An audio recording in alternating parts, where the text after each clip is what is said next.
નાસિરનગર વિસ્તારમાં થયેલી તોડફોડ ઘટનાના અનુસંધાનમાં મ્યુનિસિપલ કોર્પોરેશન મુખ્યાલય ખાતે મીડિયા પ્રતિનિધિઓ સાથે થયેલા કથિત દુર્વ્યવહાર, હુમલો અને કામગીરીમાં અવરોધના મામલે નિષ્પક્ષ તપાસ તથા જવાબદારો સામે કાયદેસરની કાર્યવાહી કરવાની માંગ સાથે આવેદન આપવામાં આવ્યું છે. આવેદનપત્ર એસોસિએશન ઓફ ઇન્ડિયન જર્નાલિસ્ટના રાષ્ટ્રીય અધ્યક્ષ સુનિલ સોનવણીની અધ્યક્ષસ્થાને અને માર્ગદર્શન હેઠળ રજૂ કરવામાં આવ્યું હતું. સાથે જ રાજ્ય સરકારને પત્રકારોની સુરક્ષા સુનિશ્ચિત કરવા માટે અસરકારક નીતિ અને જરૂરી સુરક્ષા વ્યવસ્થા અમલમાં મૂકવાની માંગ પણ કરવામાં આવી હતી.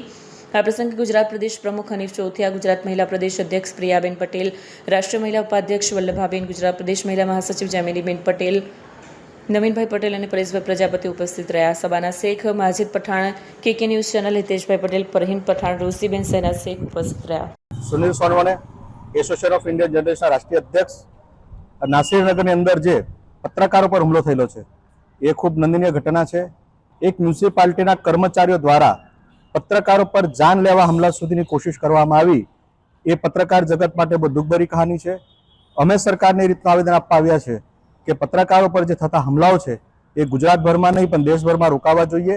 પત્રકારોની સુરક્ષા માટે જ્યારે પત્રકાર કવરેજ કરવા જાય છે ત્યારે એમને પોલીસ પ્રોટેક્શન મળવું જોઈએ.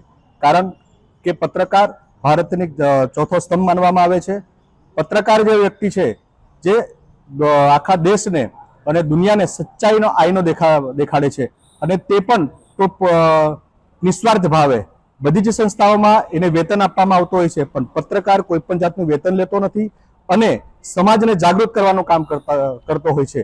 તો આવા સંજોગોમાં જ્યારે પત્રકાર પર હુમલો કરવામાં આવે છે એક શર્મની વાત છે. જે અધિકારીઓ છે, જે દેશની સેવા કરવા માટે બેઠા છે, જે સુરક્ષાનું કવચ લઈને બેઠા છે, એવા લોકોએ પત્રકારોને સહકાર આપવો જોઈએ, એ લોકોની સુરક્ષા કરવી જોઈએ. અને જો સુરક્ષા ન થતી હોય તો એમને પોતાના પદથી રાજીનામું આપી દેવું જોઈએ. પણ પત્રકારને સુરક્ષા કરવો એ સરકારનો જન્મસિદ્ધ અધિકાર હોવો જોઈએ અને પત્રકારને સુરક્ષા મળવી જોઈએ. અને જો હવે પત્રકારોને સુરક્ષા ન મળશે તો આ આંદોલન ગુજરાતમાં નહીં પણ દેશભરમાં અમે લડીશું અને પત્રકારોને ન્યાય અપાવીશું અને એમને માટે સુરક્ષા કવચ લાવીશું. એ અમારા સંસ્થાનો જન્મસિદ્ધ અધિકાર છે. એના માટે એસોસિએશન ઓફ ઇન્ડિયન જર્નલિસ્ટના બધા જ પત્રકાર શપથ લઈને આ ગુંજને આગળ વધારવાના છે. મારું નામ છે પ્રિયા પટેલ. હું ગુજરાત પ્રદેશની અધ્યક્ષ છું. AIJ-માંથી અમે લોકો આજે નાસિરનગર ઝુંપડપટ્ટીમાં જે હુમલો થયો છે પત્રકારો પર, ઝુંપડપટ્ટી પર જે પ્રોબ્લેમ આવે છે, જે લોકોના ઘર તોડી નાખ્યા છે, 50થી વધારે ઘર તૂટ્યા છે અને સંખ્યા પ્રમાણે 100 ઘર તૂટ્યા છે. તો એ લોકોને ન્યાય અપાવવા માટે અમારા પત્રકારના જે ભાઈઓ અને બહેનો ત્યાં ગયા હતા અને એ લોકો ઉપર જે ખોટી રીતે એ લોકોને મારપીટ કરવામાં આવી છે અને એ લોકો પર ખોટા કટુ વચન બોલીને એ લોકોને તિરસ્કારવામાં આવ્યા છે. એ બદલ અમે કલેક્ટરશ્રીને અમે આવેદન આપ્યું છે અમારા સંગઠનના બધા જ ભાઈઓ અને મિત્રોએ.